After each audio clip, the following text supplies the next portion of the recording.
Praise the lord. ఈరోజు దేవుని వాక్యము. మీరు వెలుగు సంబంధులగునట్లు మీకు వెలుగుండగానే వెలుగునందు విశ్వాసముంచుడని వారితో చెప్పెను. యోహాను సువార్త 12వ అధ్యాయము 36వ వచనము. సహోదరీ సహోదరులారా, ఇక్కడ వెలుగు అనగా యేసుక్రీస్తు. ఎవరైతే యేసుక్రీస్తునందు విశ్వాసముంచుతారో వారు దేవుని సంబంధులై దేవుని కుమారులుగా ఉండుటకు అధికారాన్ని పొందుకుంటారు. దేవుడు వెలుగై ఉన్నాడు.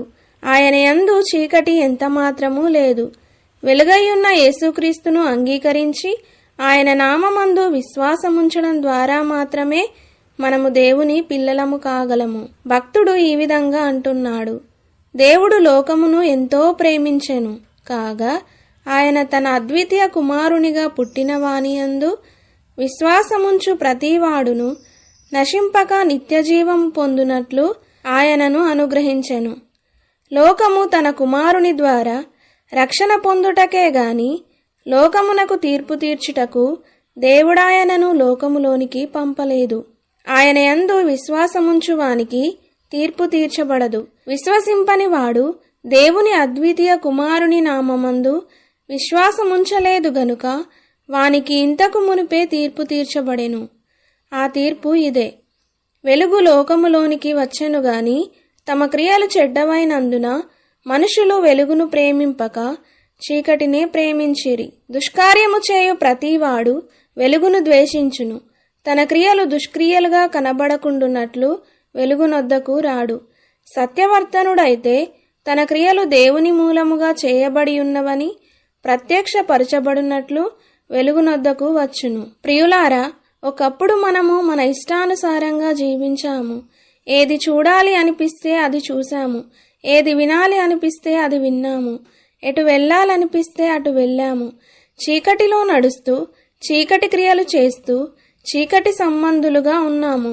అయితే ఎప్పుడైతే మనము యేసుక్రీస్తు దగ్గరికి వచ్చామో అప్పుడే మనలో ఉన్న చీకటి తొలగింపబడి చీకటి సంబంధించిన క్రియలు తొలగింపబడి వెలుగు సంబంధులముగా మార్చబడ్డాము.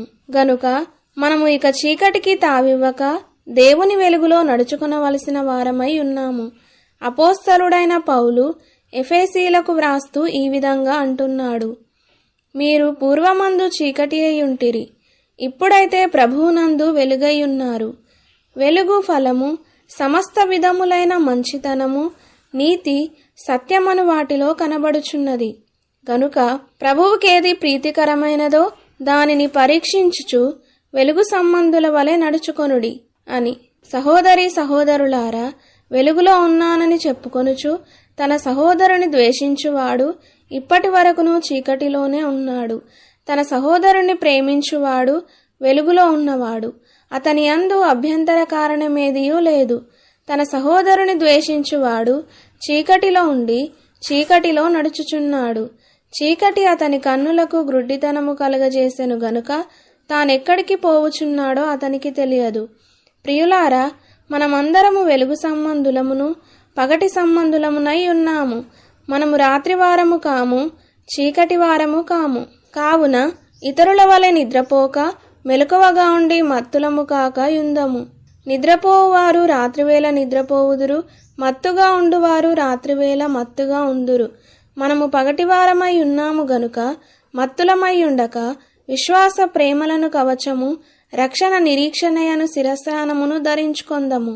ఈ వాక్యము మనము వెలుగునందు విశ్వాసముంచి వెలుగులో నడుచుకుంటూ వెలుగు సంబంధులముగా ఉండాలని తెలియజేస్తుంది. గనుక ఈ రోజంతా ఈ వాక్యాన్ని ధ్యానిస్తూ మనము చీకటికి చీకటి క్రియలకు తావివ్వక ఆయన వెలుగులోనున్న ప్రకారము మనమును వెలుగులో నడుచుకొని వారమై ఉందాం.